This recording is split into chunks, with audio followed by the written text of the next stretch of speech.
ജിഷയുടെ ഘാതകൻ അമീർ ഉൽ ഇസ്ലാമിനെ അല്പസമയത്തിനകം തന്നെ പെരുമ്പാവൂർ കോടതിയിൽ ഹാജരാക്കും. അയാളെ വഹിച്ചുകൊണ്ടുള്ള വാഹനം ഓൺ ദ വേ ആണ്. കോടതിയിലേക്ക് പുറപ്പെട്ടിരിക്കുന്നു. 20 കിലോമീറ്റർ മാത്രമാണ് ആലുവ പോലീസ് ക്ലബിൽ നിന്നും പെരുമ്പാവൂർ കോടതിയിലേക്ക് ഉള്ളത്. കനത്ത മഴയാണ് അവിടെ പെയ്യുന്നത്. എന്നാലും കോടതി പരിസരത്ത് നിരവധി ആളുകളാണ് ഇയാളെ കാണാനായി തടിച്ചുകൂടിയിരിക്കുന്നത്. രാവിലെ മുതൽക്ക് തന്നെ കോടതി പരിസരത്ത് ആളുകൾ, നാട്ടുകാർ, പ്രത്യേകിച്ച് പെരുമ്പാവൂർ നിവാസികൾ, ജിഷയുടെ സമീപവാസികൾ ഒക്കെ തന്നെയും അവിടെ തടിച്ചുകൂടിയിരുന്നു പ്രതിയെ കാണാനായി. എന്നാൽ പ്രതിയെ ജനങ്ങൾക്ക് മുൻപിൽ കാണിക്കില്ല എന്ന ഒരു വ്യക്തമായ ഒരു നിർദ്ദേശം ഉള്ള ഒരു പശ്ചാത്തലത്തിൽ എന്നാൽ നാട്ടുകാരുടെ ആവശ്യം പ്രതിയെ മറ്റുള്ളവർക്ക് മുൻപിൽ കാണിക്കണം, ജനങ്ങൾക്ക് മുൻപിൽ കാണിക്കണം എന്ന് തന്നെയായിരുന്നു. എന്നാൽ കേസ് അന്വേഷണത്തിന്റെ ഇനിയുള്ള അന്വേഷണങ്ങളുടെ തെളിവെടുപ്പിന്റെ ആയാലും തിരിച്ചറിയലിന്റെ ആയാലും ഒക്കെ തന്നെയും രഹസ്യ സ്വഭാവമുള്ളത് കൊണ്ട് പ്രതിയെ ഇപ്പോൾ മാധ്യമങ്ങൾക്ക് മുന്നിലോ ജനങ്ങൾക്ക് മുന്നിലോ കാണിക്കണ്ട എന്ന ഒരു ശക്തമായ നിർദ്ദേശം തന്നെയാണ് DGP നൽകിയിരിക്കുന്നത്. അതുകൊണ്ട് തന്നെ പ്രതിയെ വാഹനത്തിനുള്ളിലേക്ക്, അതീവ സുരക്ഷയുള്ള ബസ്സിനുള്ളിലേക്ക് കയറ്റുമ്പോൾ തന്നെ ഹെൽമറ്റ് ധരിപ്പിച്ചുകൊണ്ടാണ് അയാളെ അകത്തേക്ക് കയറ്റിയത്. ഒപ്പം തന്നെ ബസ്സിൽ നിലത്ത് ഇരുത്തിയാണ് അയാളെ കോടതിയിലേക്ക് കൊണ്ടുപോകാനായി അവിടെ നിന്ന് യാത്ര തിരിച്ചിരുന്നതും. 20 കിലോമീറ്റർ മാത്രമാണ് ആലുവ പോലീസ് ക്ലബിൽ നിന്നും ഉള്ളത് ഇവിടെ വരെ. ഈ 20 കിലോമീറ്റർ ഉടനീളം വലിയ സുരക്ഷ തന്നെയാണ് വഴിയിൽ ഉടനീളം ഒരുക്കിയിട്ടുള്ളത്. കോടതി സമുച്ചയത്തിലേക്ക് എത്തുമ്പോൾ, കോടതി പരിസരത്തേക്ക് എത്തുമ്പോൾ ആ സുരക്ഷ ഒന്നുകൂടി ശക്തമാക്കുന്നു. പ്രത്യേകിച്ച് നാട്ടുകാർ പ്രകോപിതരാകാനുള്ള സാധ്യത കണക്കിലെടുത്തുകൊണ്ട് രാവിലെ മുതൽക്ക് തന്നെ വലിയ സുരക്ഷ ഇവിടെ ശക്തമാക്കിയിട്ടുണ്ട്. കൂടുതൽ പോലീസ് സേനയെ ഉച്ചയ്ക്ക് ശേഷം വിന്യസിക്കുന്ന കാഴ്ചയുമാണ് നമ്മൾ അവിടെ നിന്നും കണ്ടത്. ഇപ്പോൾ രണ്ടു ഭാഗത്തായി നമ്മൾ കാണുന്ന ദൃശ്യങ്ങൾ, സ്ക്രീനിന്റെ ഇടതുവശത്ത് കാണുന്ന ദൃശ്യങ്ങൾ കോടതി പരിസരത്ത്, പെരുമ്പാവൂർ കോടതി പരിസരത്തു നിന്നുമുള്ള ദൃശ്യങ്ങളാണ്. മറുഭാഗത്ത് ഇയാളെ, ഘാതകനെ വാഹനത്തിലേക്ക് കയറ്റുന്ന ആലുവ പോലീസ് ക്ലബിൽ നിന്നുള്ള ദൃശ്യങ്ങളുമാണ് നമ്മൾ കാണുന്നത്. അലക്സ് ചേരുന്നുണ്ട് വിവരങ്ങളുമായി. അലക്സ്, ഒരുപക്ഷെ ഏതാനും മിനിറ്റുകൾക്കകം അവിടെ എത്തിച്ചേരും എന്നാണ് അറിയാൻ കഴിയുന്നത്. അവിടെ നിന്ന് പുറപ്പെട്ട സമയം പ്രകാരം ആണ് എങ്കിൽ അവിടേക്ക് വാഹനങ്ങൾ എത്തിക്കൊണ്ടിരിക്കുന്ന സൂചനകൾ ലഭിക്കുന്നത്. എങ്ങനെയാണ് അലക്സ് ഏറ്റവും പുതിയ വിവരങ്ങൾ?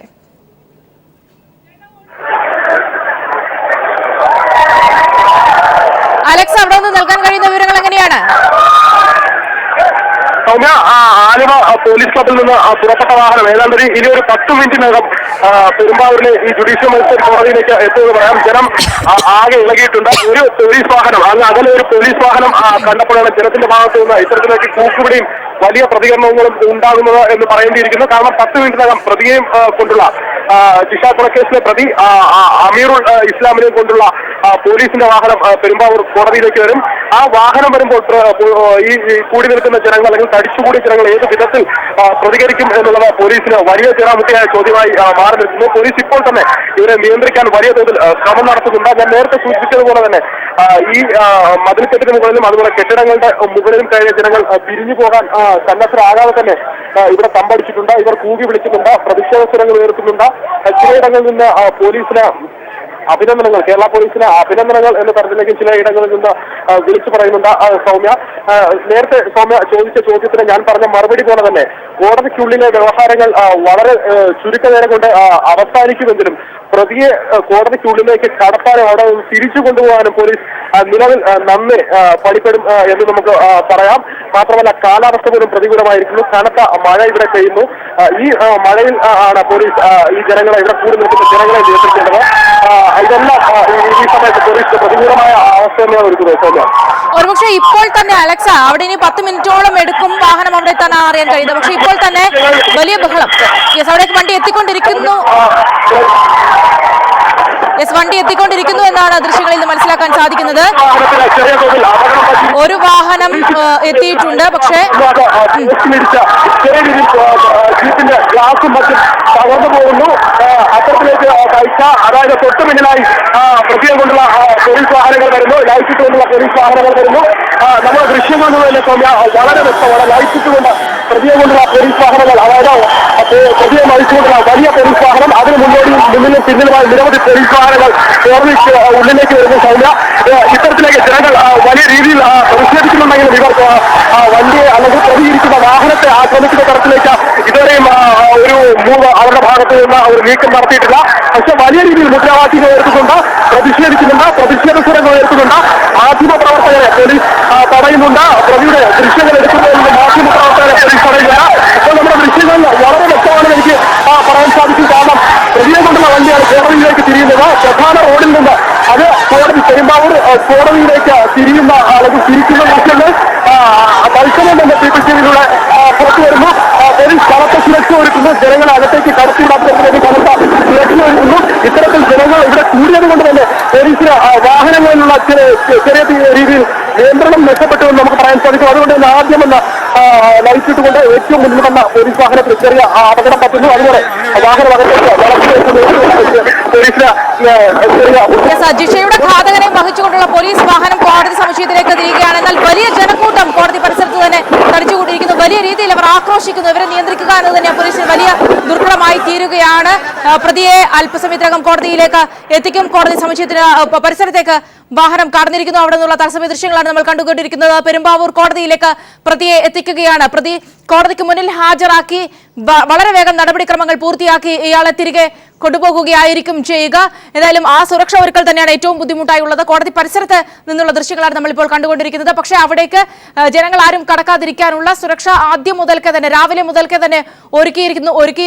ഒരു വിധത്തിലും പ്രതിയെ നാട്ടുകാർക്കോ മാധ്യമങ്ങൾക്കോ കാണാതിരിക്കത്തക്ക രീതിയിലുള്ള കാര്യങ്ങളാണ് ഒരുക്കിയിട്ടുള്ളത്. പ്രത്യേകിച്ച് ഹെൽമെറ്റ് ധരിപ്പിച്ചാണ് പ്രതിയെ കൊണ്ടുവരുന്നത്. ബസ്സിൽ തന്നെയും നിലത്തിരുത്തിയാണ് അയാളെ കോടതിയിലേക്ക് കൊണ്ടുവന്നിട്ടുള്ളത്. ആ ദൃശ്യങ്ങളാണ് നമ്മൾ കണ്ടത്. കോടതിയിലേക്ക് കയറ്റുകയാണ് ഇനി അയാളെ. ആ ദൃശ്യങ്ങൾ നമ്മൾ കണ്ടുകൊണ്ടിരിക്കുന്നു. ജിഷയുടെ ഘാതകൻ അമീറുൽ ഇസ്ലാമിനെ കോടതിയിലേക്ക് ഇറക്കുകയാണ്. ബസ്സിൽ നിന്നുള്ള ഇറക്കുന്ന ദൃശ്യങ്ങളാണ് നമ്മൾ കണ്ടുകൊണ്ടിരിക്കുന്നത്. അല്പസമയത്തിനകം തന്നെ അങ്ങനെയെങ്കിൽ അല്പസമയത്തിനകം തന്നെ കോടതി നടപടിക്രമങ്ങൾ പൂർത്തിയാക്കും. വലിയ തിരക്ക്, ഒരുപക്ഷെ ജനങ്ങളുടെ വലിയ ഒരു തിരക്കും ഒക്കെ തന്നെയാണ് നമുക്ക് കാണാൻ സാധിക്കുന്നത്. വലിയൊരു പ്രതിഷേധം ഒരു ഭാഗത്ത് ഉയരുന്നുണ്ട്. ഇയാളെ ഘാതകനെ ജനങ്ങൾക്ക് മുൻപിൽ കാണിക്കണം എന്നൊരാവശ്യം പോലീസിന് മുൻപിൽ ആദ്യം മുതൽക്കേ തന്നെ ജനങ്ങൾ വെക്കുന്നുണ്ട്. പ്രത്യേകിച്ച് കഴിഞ്ഞ 50 ദിവസങ്ങളായി പെരുമ്പാവൂർ ദേശത്തെ ഒന്നാകെ ഭീതിയിലാഴ്ത്തി, ഒരുപക്ഷെ കേരളത്തിലും ആ ഒരു ഭീതി പടർത്തിയ ഘാതകനെ ജനങ്ങൾക്ക് മുന്നിൽ കാണിക്കണം എന്നൊരാവശ്യമാണ് ജനങ്ങൾ ഉയർത്തുന്നത്.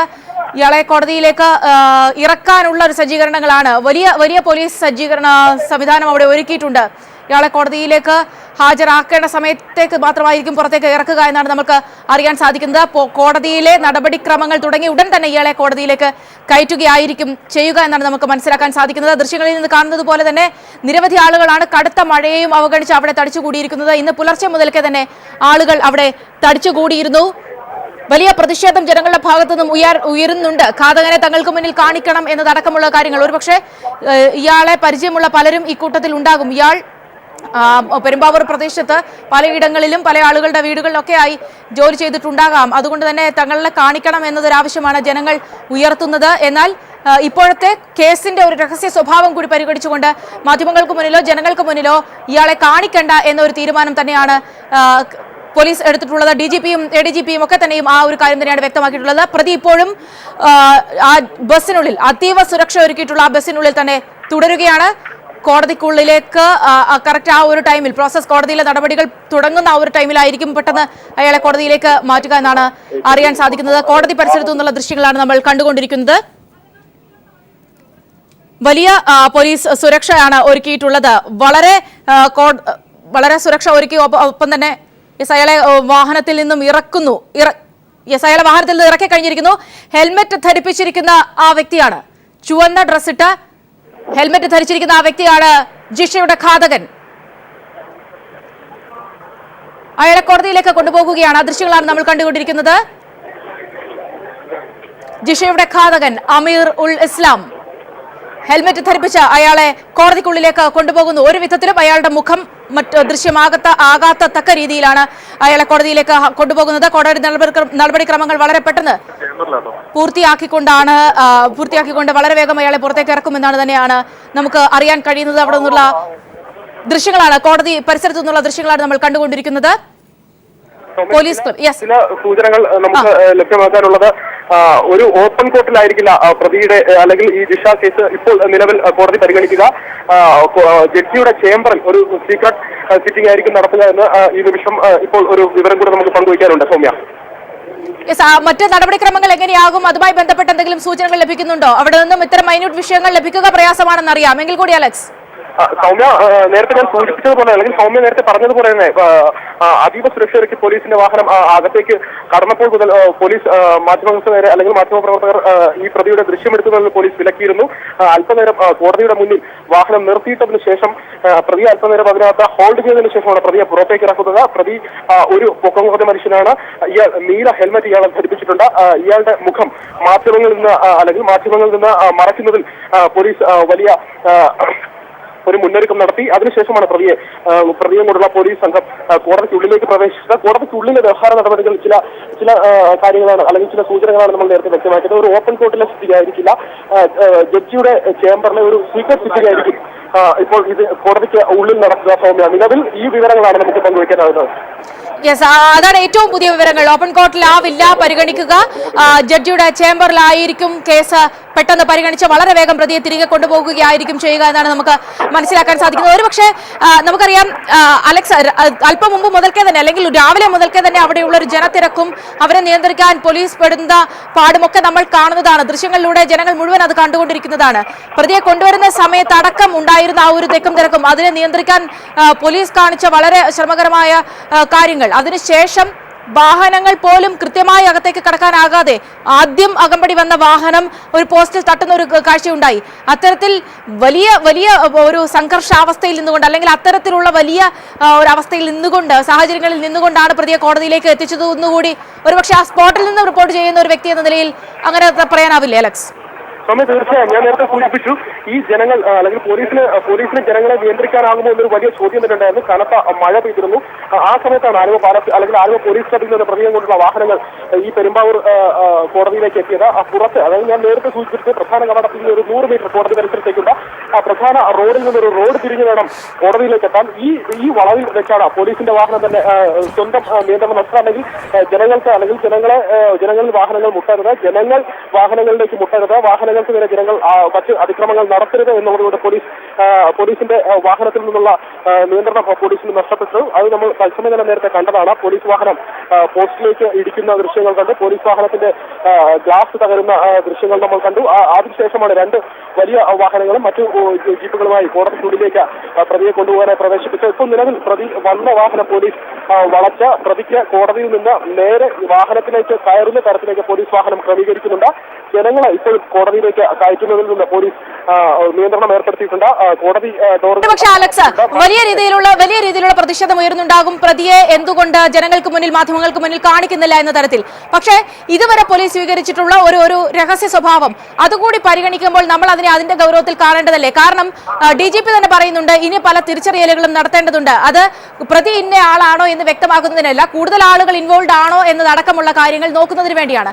ഒരുപക്ഷെ ആ കാര്യങ്ങൾ കൂടി പരിശോധിക്കുമ്പോൾ സൗമ്യ, ഞാൻ നേരത്തെ എടുത്തെടുത്ത് സൂചിപ്പിച്ചതുപോലെ തന്നെ പ്രതിയെ മാധ്യമങ്ങളിൽ നിന്ന് കാണിക്കുക അല്ലെങ്കിൽ മാധ്യമങ്ങൾക്ക് മുൻപിലോ മറ്റ് പൊതുജനങ്ങൾക്ക് മുൻപിലോ പ്രദർശിപ്പിക്കുന്ന പോലീസിന് വിലക്കുണ്ട്. ഇത് കേസന്വേഷണത്തെ ബാധിക്കും എന്നുള്ളത് കൊണ്ട് തന്നെയാണ്. കാരണം ആസാമിലേക്ക് പോലീസ് പോയതോ ആസാമിൽ നിന്ന് ഇങ്ങനെ ഒരു പ്രതിയെ കസ്റ്റഡിയിലെടുത്തതോ ഒരു ആസാംകാരൻ തങ്ങളുടെ നിരീക്ഷണത്തിൽ ഉണ്ടെന്നുള്ള കാര്യം പോലീസിന്റെ യാതൊരു വൃത്തങ്ങളിൽ നിന്ന് പുറത്തു വന്നിരുന്നില്ല. പൂർണ്ണമായും ഒരു രഹസ്യ സ്വഭാവമുള്ള അന്വേഷണമായിരുന്നു മുന്നോട്ട് കൊണ്ടുപോയത്. അത് പ്രധാനമായും ഈ പ്രതി ഉപയോഗിച്ചിരുന്ന മൊബൈൽ ഫോണും സിം കാർഡുകളും കേന്ദ്രീകരിച്ച് നടത്തിയ അന്വേഷണത്തിന്റെ പരിണിത ഫലമായിരുന്നു ഈ പ്രതിയിലേക്ക് എത്തിപ്പെട്ടത്. ഈ പ്രതി ഉപയോഗിച്ചിരുന്ന അല്ലെങ്കിൽ പ്രതി ഉപേക്ഷിച്ച ഉപയോഗിച്ചിരുന്ന ഫോണിന്റെ IMEI നമ്പർ തമിഴ്നാട്ടിലെ കാഞ്ചീപുരത്ത് നിന്ന് കഴിഞ്ഞ ദിവസങ്ങളിൽ പോലീസ് ലൊക്കേറ്റ് ചെയ്തു. അത് സംബന്ധിച്ചാണ് പോലീസ് ഇത്തരത്തിലേക്ക് വളരെ രഹസ്യ സ്വഭാവമുള്ള ഈ അന്വേഷണം പുരോഗമിക്കുന്നതും അന്വേഷണ സംഘം അവിടെ എത്തി പ്രതിക്ക് വേണ്ടി വലവിരിച്ച് കാത്തു നിന്നതിന് ശേഷം പ്രതി ജോലി ചെയ്തിരുന്ന ഈ കരാസ്ഥാപനത്തിൽ നിന്ന് പ്രതിയെ കസ്റ്റഡിയിലെടുക്കുന്നത്. അത്തരത്തിലേക്ക് വളരെ കഷ്ടപ്പെട്ട പണിപ്പെട്ട പോലീസ് കസ്റ്റഡിയിലെടുത്ത ഈ പ്രതിയുടെ മുഖം ഇപ്പോൾ ജനങ്ങൾക്ക് മുന്നിലോ മാധ്യമങ്ങൾക്ക് മുന്നിലോ കാണിച്ചു കഴിഞ്ഞാൽ അത് അന്വേഷണത്തെ അല്ലെങ്കിൽ പ്രോസിക്യൂഷൻ നടപടികളെ ചെറിയ തോതിലെങ്കിലും ബാധിക്കുമെന്ന് പോലീസ് കൃത്യമായി പറയുന്നു. അത്തരത്തിലേക്ക് ഈ സാങ്കേതിക തെളിവുകളും മറ്റു സംഭവ സ്ഥലത്തു നിന്നുള്ള തെളിവുകളടക്കം ശേഖരിക്കേണ്ടതുണ്ട്, തിരിച്ചറിയൽ പരേഡ് നടത്തേണ്ടതുണ്ട്. അത്തരത്തിൽ മാധ്യമങ്ങളുടെ പ്രതിയുടെ മുഖം പുറത്തു വന്നു കഴിഞ്ഞാൽ അത് ഇതിനൊക്കെ തടസ്സമാകും. അതുകൊണ്ട് തന്നെയാണ് പോലീസ് ഇങ്ങനെ ഒരു മുൻകരുതൽ എടുക്കുന്നത്. കാരണം 51 ദിവസത്തെ കേരള പോലീസിന്റെ അധ്വാനത്തിന്റെ ഫലമാണ് പ്രതിയെ കസ്റ്റഡിയിലെടുക്കാനായത്. ഇത് വലിയ രീതിയിൽ പോലീസ് അഭിനന്ദനം അർഹിക്കുന്നുമുണ്ട്. എന്നിരുന്നാൽ പോലും പോലീസ് ജനങ്ങളുടെ ഭാഗത്തുനിന്ന് പ്രതിയെ ഒളിപ്പിക്കുന്നതെന്ന് കൃത്യമായ ചില നിരീക്ഷണങ്ങൾ ജനങ്ങൾക്ക് മുന്നിൽ വയ്ക്കുന്നു. ചില കാര്യങ്ങൾ ഇതൊക്കെയാണ് തങ്ങൾ ഈ പ്രതിയെ നിങ്ങൾക്ക് മുന്നിൽ നിന്ന് ഒളിക്കുന്നതെന്ന് പറയുന്നുണ്ട്. ഇത് ഒരു വിഭാഗം ജനങ്ങൾ ഇത് മുഖവിലേക്ക് എടുക്കുന്നുമുണ്ട്. പക്ഷേ ഞാൻ നേരത്തെ പലവട്ടമായി സൂചിപ്പിച്ച ഒരു കാര്യമുണ്ട്. ഈ ഒരു കൊലപാതകം നടന്നതിന് ശേഷം ഈ ഒരു മാനഹാനിയിൽ അല്ലെങ്കിൽ ഇതിന്റെ ഹരാസ്മെന്റ് അനുഭവിച്ച ഒരുപാട് പൊതുജനങ്ങൾ ഈ പെരുമ്പാവൂർ പരിസരത്തുണ്ട്. അവർക്ക് അല്ലെങ്കിൽ അവരുടെ ബന്ധുക്കൾക്ക്, അവരുടെ വേണ്ടപ്പെട്ടവർക്ക് ഇത് വലിയൊരു പ്രശ്നമാണ്. ഈ പ്രതി ആരാണെന്ന് തിരിച്ചറിയാനുള്ള ഒരു വികാരമായിട്ട് ഇവർക്കുണ്ടാവും, അവരുടെ രോഷപ്രകടനം ഉണ്ടാവും. അത്തരത്തിലേക്ക് ഒരു മനസ്സോടുകൂടിയുള്ള ജനങ്ങൾ അല്ല ഈ കോടതി പരിസരത്തുള്ളത്. അവർക്ക് വ്യത്യസ്ത മനസ്സുകളാണ്, അവരുടെ സ്വഭാവം വ്യത്യസ്തമാണ്, അവരുടെ രോഷപ്രകടനവും അവരുടെ നിയന്ത്രണങ്ങളും എല്ലാം വ്യത്യസ്തമാണ്. അവരെയാണ് പോലീസ് ഒരു മനസ്സോടെ അല്ലെങ്കിൽ പോലീസ് ഒന്നായി നിയന്ത്രിക്കേണ്ട അവസ്ഥയും ഉണ്ടായിരിക്കുന്നത്. സൗമ്യ, തീർച്ചയായും അലക്സ്, ഒരുപക്ഷെ ഈ പ്രതിയെ കാണാൻ വേണ്ടിയുള്ള അവരുടെ ആഗ്രഹമല്ല, മറിച്ച് പ്രതിഷേധം കൂടിയാണ്. ഇത്രയേറെ പെരുമ്പാവൂരിനെ അപകീർത്തിപ്പെടുത്തിയ ഒരു സംഭവം വേറെ ഉണ്ടായിട്ടില്ല എന്നതിൻ്റെ പ്രതിഷേധം. ഒപ്പം കേരളം മുഴുവൻ കാത്തിരിക്കുന്നു പ്രതിയെ സംബന്ധിച്ച്. സ്വാഭാവികമായും മാധ്യമങ്ങൾ ജനങ്ങളുടെ, പ്രേക്ഷകരുടെ ആ താല്പര്യത്തിനായി ക്യാമറ തിരിക്കും. പക്ഷേ നിയമപരമായ നടപടിക്രമങ്ങളുടെ സുരക്ഷിതത്വം ഉറപ്പാക്കാൻ പോലീസ് നിർബന്ധിതവുമാണ്. ഈ സാഹചര്യമാണ് കോടതി മുറിയിൽ നമ്മൾ കണ്ടത്, അല്ലേ അലക്സ്? അജിംഷ, തീർച്ചയായും അജിംഷ പറഞ്ഞത് വളരെ ശരിയായ കാര്യം തന്നെയാണ്. കോടതി മുറിയിലല്ല, കോടതിക്ക് പുറത്ത് അല്ലെങ്കിൽ കോടതിയിലേക്ക് കൊണ്ടുവരുന്ന വഴിവെക്കലെല്ലാം നമ്മൾ കണ്ടത് ഈ ഒരു അവസ്ഥ തന്നെയാണ്. പോലീസിന് ചില കാര്യങ്ങളിൽ നിയന്ത്രണം ഏർപ്പെടുത്തിയേ മതിയാവും. പ്രതിയെ മാധ്യമങ്ങളിൽ നിന്ന് അല്ലെങ്കിൽ മാധ്യമങ്ങളിൽ പ്രദർശിപ്പിക്കുന്നതിൽ നിന്ന് പൊതുജനങ്ങൾക്ക് മുന്നിൽ പ്രതിയുടെ മുഖം അവതരിപ്പിക്കുന്നതിൽ നിന്ന് ചില നിയന്ത്രണങ്ങൾ ഏർപ്പെടുത്തണം. അല്ലെങ്കിൽ പ്രതിയുടെ മുഖം ഇത്തരത്തിൽ പരസ്യപ്പെടുത്താൻ ഈ ഒരു നിമിഷത്തിൽ സാധിക്കില്ല പോലീസിന്. അത് പോലീസിന്റെ ഇതുവരെയുള്ള അന്വേഷണത്തെയോ പോലീസിന്റെ ശ്രമഫലത്തെയോ അത് ദോഷകരമായി ബാധിക്കും, അല്ലെങ്കിൽ അത് പരാജയപ്പെടുത്തും. അതുകൊണ്ടാണ് പോലീസ് ഇങ്ങനെ ഒരു മുൻകരുതൽ എടുക്കുന്നത്. ഇത് ഒരു ഭാഗം ജനങ്ങൾ ഇത് അംഗീകരിച്ചിട്ടുണ്ട്. അവർ പോലീസിന് വലിയ തോതിൽ കേരള പോലീസിന് അഭിനന്ദനം എന്നതടക്കം നേരത്തെ കൂടി നിന്നെടുത്ത് നിന്ന് വിളിച്ചു പറയുന്നുമുണ്ട്. പക്ഷെ കോടതിക്കുള്ളിലെ വ്യവസ്ഥകൾ അല്ലെങ്കിൽ കോടതിക്കുള്ളിൽ നടക്കുന്നത് ഞാൻ നേരത്തെ സൂചിപ്പിച്ചിരുന്നു. ഒരു ഓപ്പൺ ചേംബർ സിറ്റിംഗ് അല്ല, ഓപ്പൺ കോർട്ടിലല്ല ഈ പ്രതിയെ ഹാജരാക്കി ജഡ്ജി സിറ്റിംഗ് നടത്തുന്നത്. ജഡ്ജിയുടെ ചേംബറിൽ ഒരു സീക്രട്ട് സിറ്റിംഗ് ആണ് നിലവിൽ കോടതിക്കുള്ളിൽ നടക്കുന്നത്. കോടതിക്കുള്ളിലേക്ക് മാധ്യമങ്ങൾക്കോ മറ്റ് പോലീസ് ഉദ്യോഗസ്ഥർക്കോ അല്ലെങ്കിൽ ഈ ജനങ്ങൾക്കോ ആർക്കും പ്രവേശനമില്ല.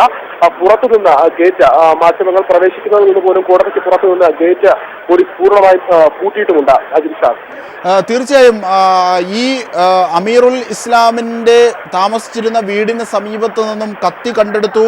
ഒപ്പം ഹെൽമറ്റ് ധരിച്ച് ചുമന്ന ഷർട്ടിട്ട് ആണ് ഇന്ന് പ്രതിയെ ഹാജരാക്കിയത്. ഒരുപക്ഷെ തിരിച്ചറിയൽ പരേഡ് അടക്കം നടക്കുന്നതിൻ്റെ സാങ്കേതികമായ പ്രശ്നങ്ങൾ ഉള്ളതുകൊണ്ടാണ് പോലീസ് ഇതുവരെയും പ്രതിയുടെ മുഖം പുറത്ത് കാണിക്കാത്തത്. ഒരുപക്ഷെ അവിടുത്തെ നാട്ടുകാർക്ക് ഇയാളുടെ ഫീച്ചറുകൾ വെച്ച് ഒരുപക്ഷെ വളരെ പെട്ടെന്ന് ഈ അമീറുൽ ഇസ്ലാമിനെ തിരിച്ചറിയാനും സാധിക്കും. ഒരുപക്ഷെ അങ്ങനെ ഉള്ളവർ എന്തെങ്കിലും പറയുന്നുണ്ടോ ഈ ഘട്ടത്തിൽ അലക്സ്? അജിംഷാദ്, പെരുമ്പാവൂരിൽ മാത്രം ഏതാണ്ട് 2 ലക്ഷത്തോളം അന്യസംസ്ഥാന തൊഴിലാളികളുണ്ട്. ഇവർ ബീഹാറുകാരും ആസാമുകാരും ഒറീസക്കാരും ഛത്തീസ്ഗഡുകാരും അടക്കം നിരവധി ഏതാണ്ട് 2 ലക്ഷത്തോളം അന്യസംസ്ഥാന തൊഴിലാളികൾ പെരുമ്പാവൂരിൽ മാത്രമുണ്ട്. പെരുമ്പാവൂരിലെ ഒരു പൊതുവിപണിയോ അല്ലെങ്കിൽ പൊതു മാർക്കറ്റോ എടുത്തു കഴിഞ്ഞാൽ അതിന്റെ ഒരു വൈറ്റ് ഷോട്ട് വെച്ച് കഴിഞ്ഞാൽ നമുക്ക് കൃത്യമായി കാണാൻ സാധിക്കും ഈ പ്രദേശവാസികളോ അല്ലെങ്കിൽ പെരുമ്പാവൂരിലെ ജനങ്ങളോ അല്ലെങ്കിൽ മലയാളികളോ അവർ ഉള്ളതിൽ നിന്ന് അപേക്ഷിച്ച കൂടുതൽ അന്യസംസ്ഥാന തൊഴിലാളികളായിരിക്കും കാണാൻ സാധിക്കുക. അതുകൊണ്ട് തന്നെ ഇവിടുത്തെ നിർമ്മാണ പ്രവർത്തനങ്ങൾ കൂടുതലും ചെയ്യുന്ന ഇവരാണ്, കടകളിൽ ജോലി ചെയ്യുന്ന ഇവരാണ്, മറ്റു സ്ഥാപനങ്ങളിലെല്ലാം തൊഴിൽ ചെയ്യുന്ന ഇവരാണ്. അത്തരത്തിൽ ഈ പ്രതി തങ്ങളുടെ തൊഴിലിടത്തിൽ ജോലി ചെയ്ത ആളാണോ, ഇതിൽ കൂടി നിൽക്കുന്ന ചിലർക്കെങ്കിലും ആരെങ്കിലും സംശയമുണ്ടാകാം. അല്ലെങ്കിൽ ഈ പ്രതി ഇയാൾ ഇവിടെ നിന്ന് ഈ സംഭവ ദിവസത്തിന് ശേഷം തൊഴിലുപേക്ഷിച്ച് അപ്രത്യക്ഷരായ ചില തൊഴിലാളികൾ ആരുടെയെങ്കിലും ഒക്കെ തൊഴിലിടങ്ങളിൽ ഉണ്ടായിരിക്കാം. അപ്പൊ അത്തരത്തിലേക്കും ജനങ്ങൾ തങ്ങൾ കണ്ടിട്ടുള്ള ആളാണോ, തങ്ങൾക്ക് അറിയാവുന്ന ആളാണോ എന്നുള്ളത് ഒക്കെ അറിയാനായി അത്തരത്തിലേക്ക് ഒരു വിഭാഗം ജനങ്ങൾ ആ ഒരു വശം പരിശോധിച്ചും ഈ കോടതി മുൻപാകെ അല്ലെങ്കിൽ ഈ പ്രതിയെ കാണാനായി ഇവിടെ എത്തിയിട്ടുണ്ട്. അജിൻഷാദ്, തീർച്ചയായും ഒരുപക്ഷെ അവർക്ക് പ്രതിഷേധമുണ്ട്, രോഷമുണ്ട്. ഒപ്പം പോലീസിന് ഇതൊക്കെ കവർ ചെയ്തുകൊണ്ട് ഈ പ്രതിയെ കോടതി മുറിയിൽ എത്തിക്കാൻ നന്നേ പാടുപെടേണ്ടി വന്നു. നമ്മൾ അത് തന്നെയാണ് കണ്ടത്. ഒരുപക്ഷെ ഇനി ജഡ്ജിക്ക് മുന്നിൽ, മജിസ്ട്രേറ്റിന് മുന്നിൽ പ്രതിയെ ഹാജരാക്കുക, അതിൻ്റെ നടപടിക്രമങ്ങൾക്ക് ശേഷം കസ്റ്റഡിയിലെടുക്കുക, തുടർന്നുള്ള പോലീസിൻ്റെ നടപടികൾ എന്തൊക്കെയാകും? എപ്പോഴാകും തെളിവെടുപ്പ് നടത്തുക? തെളിവെടുപ്പ് എന്നത് നിർണായകവുമല്ലേ? അജിഫോം, തീർച്ചയായും പോലീസ് അല്ലെങ്കിൽ പോലീസിന്റെ പ്രോസിക്യൂഷൻ നടപടികൾ ആരംഭിക്കണമെങ്കിൽ തെളിവെടുപ്പ് അത് പൂർണ്ണമായും പൂർത്തിയാക്കേണ്ടതുണ്ട്. പോലീസ് ഇന്നലെ പുറപ്പെടുവിച്ച പോലീസിന്റെ ഔദ്യോഗിക പത്രക്കുറിപ്പിൽ പോലീസ് അത് വ്യക്തമാക്കിയിട്ടുണ്ട്. DNA പരിശോധന ഫലം അത് കോടതിയുടെ അനുമതിയോടുകൂടി തന്നെ DNA പരിശോധിക്കേണ്ടതുണ്ട്. മറ്റു തെളിവെടുപ്പുകൾ നടത്തേണ്ടതുണ്ട്. ഇതിനുശേഷം മാത്രമേ പ്രതിയെ പ്രോസിക്യൂഷൻ നടപടികളിലേക്ക് പോലീസിന് കൊണ്ടുപോകാൻ സാധിക്കുകയുള്ളൂ. അതിന്റെ ഒരു മുന്നൊരുക്കം തന്നെയാണ് പോലീസ് ഇവിടെ സ്വീകരിക്കുന്നത്. മാധ്യമങ്ങൾക്ക് പ്രവേശനമില്ലാതെയും അല്ലെങ്കിൽ മാധ്യമങ്ങളകത്തേക്ക് പ്രവേശിപ്പിക്കാതെയും മറ്റു പോലീസ് എടുക്കുന്ന നടപടി അതുതന്നെയാണ്. ആദ്യഘട്ടത്തിൽ ആദ്യ അന്വേഷണ സംഘം ഏറെ ശ്രദ്ധ ഊന്നാതിരുന്ന ഒരു കാര്യമായിരുന്നു കഴിഞ്ഞത്, അല്ലെങ്കിൽ അന്വേഷണ ദിവസങ്ങളിൽ പോലീസ് കണ്ടെടുത്ത പ്രതി ഉപയോഗിച്ചു എന്ന് പറയപ്പെടുന്ന കറുത്ത റബ്ബർ ചെരുപ്പ്. ഇത് കൃത്യം ചെയ്ത ഒരു മലയാളിയാകാനുള്ള സാധ്യതയുണ്ട്. അത് അന്യസംസ്ഥാന തൊഴിലാളിയിലേക്ക് തിരിച്ചുവിടുക എന്നുള്ള ലക്ഷ്യം വെച്ച് ഇങ്ങനെ ഒരു ചെരുപ്പ് അവിടെ ഉപേക്ഷിച്ചതാകാം എന്നതായിരുന്നു ആദ്യ അന്വേഷണ സംഘത്തിന്റെ നിഗമനം. എന്നാൽ രണ്ടാമത്തെ അന്വേഷണ സംഘമാണ് ഈ ചെരുപ്പിന്റെ സാധ്യത തിരിച്ചറിഞ്ഞത്. കാരണം ഇത്തരത്തിലുള്ള ചെരുപ്പുകൾ ധരിക്കുന്നത് അന്യസംസ്ഥാന തൊഴിലാളികളാണ്. അതുകൊണ്ട് മാത്രമല്ല, ഈ വട്ടോളിപ്പടി കുറുപ്പമ്പടി വട്ടോളിപ്പടിയിലെ ജിഷ കൊല്ലപ്പെട്ട വീട്ടിൽ നിന്ന് പുറത്തിറങ്ങിയ പ്രതിയുടെ കാലിൽ ചെളി പറ്റുന്നു, അല്ലെങ്കിൽ കനാലിൽ നിന്ന് ചെളി പറ്റുന്നു. പ്രതിക്ക് ഈ ചെരുപ്പ് ഉപയോഗിച്ച് നടന്നു പോകാനുള്ള ബുദ്ധിമുട്ടുള്ള പ്രതി ഉപേക്ഷിച്ചതാകാം എന്നുള്ള നിഗമനത്തിലേക്ക് എത്തുന്നത് അങ്ങനെയാണ്. അതിൽ നിന്ന് പോലീസ് ഈ ചെരുപ്പിനെ കേന്ദ്രീകരിച്ചുള്ള അന്വേഷണത്തിലാണ് ജിഷയുടെ രക്തം ഈ ചെരുപ്പിൽ നിന്ന് കണ്ടെത്തുന്നത്. അതിന്റെ DNA പരിശോധിച്ച് അത് ജിഷയാണെന്ന് തിരിച്ചറിയുന്നു. അത്തരത്തിലേക്ക് ഈ ചെരുപ്പ് കേന്ദ്രീകരിച്ചുള്ള അന്വേഷണം പോലീസ് നടത്തുന്നു. അത്തരത്തിൽ വളരെ രഹസ്യ സ്വഭാവമുള്ളതും വളരെ നാളത്തെ സങ്കീർണമായ അന്വേഷണത്തിലൂടെയാണ് പോലീസ് ഈ പ്രതിയെ കണ്ടെത്തിയത്, അല്ലെങ്കിൽ പോലീസ് പ്രതിയിലേക്ക് എത്തിയത്. പോലീസിന് ഏതാണ്ട് 99% പ്രതി ഇതാണെന്ന കാര്യത്തിൽ സംശയമില്ല. കാരണം DNA ഫലങ്ങൾ എല്ലാം പുറത്തു വന്നിട്ടുണ്ട്. DNA ഫലങ്ങളെല്ലാം പ്രതി ഇതാണെന്ന് സാധൂകരിക്കുന്ന തെളിവുകളാണ് പുറത്ത് വന്നത്. നേരത്തെ ജിഷയുടെ വസ്ത്രത്തിൽ നിന്ന് ചുരിദാറിൽ നിന്ന് ലഭിച്ച ഉമിനീരിന്റെയും ജിഷയുടെ നഖത്തിനടിയിൽ നിന്ന് ലഭിച്ച മറ്റ് കോശങ്ങൾ ശരീരകോശങ്ങളുടെയും അതുപോലെ ജിഷയുടെ വട്ടോളിപ്പടിയിലെ വീട്ടിലെ കഥകിന്റെ കൊളുത്തിൽ നിന്ന് ലഭിച്ച രക്തവുമെല്ലാം ഒരേ ആളുടെ DNA ഫലമാണ് കാണിക്കുന്നത്. അതുകൊണ്ട് തന്നെ പ്രതി ഒരാൾ ആണ്, അല്ലെങ്കിൽ പ്രതി ഇയാളാണ് എന്നുള്ള നിഗമനത്തിലേക്ക് പോലീസ് എത്തുന്നു. അതിനെ തുടർന്ന് ഈ ഫോൺ കേന്ദ്രീകരിച്ചുള്ള അന്വേഷണം നടക്കുന്നു. ഏതാണ്ട് സംഭവ ദിവസവും അതിനു മുമ്പും അതിനുശേഷവും ഈ പ്രദേശത്തെ ടവർ ലൊക്കേഷനുകൾ കേന്ദ്രീകരിച്ച് ഏതാണ്ട് 25 ലക്ഷത്തോളം കോളുകളാണ് പോലീസ് നിരീക്ഷിച്ചത്. ഇതിൽ നിന്നാണ് പോലീസ് 200 നമ്പറുകളുടെ ഷോർട്ട് ലിസ്റ്റ് എടുക്കുന്നത്.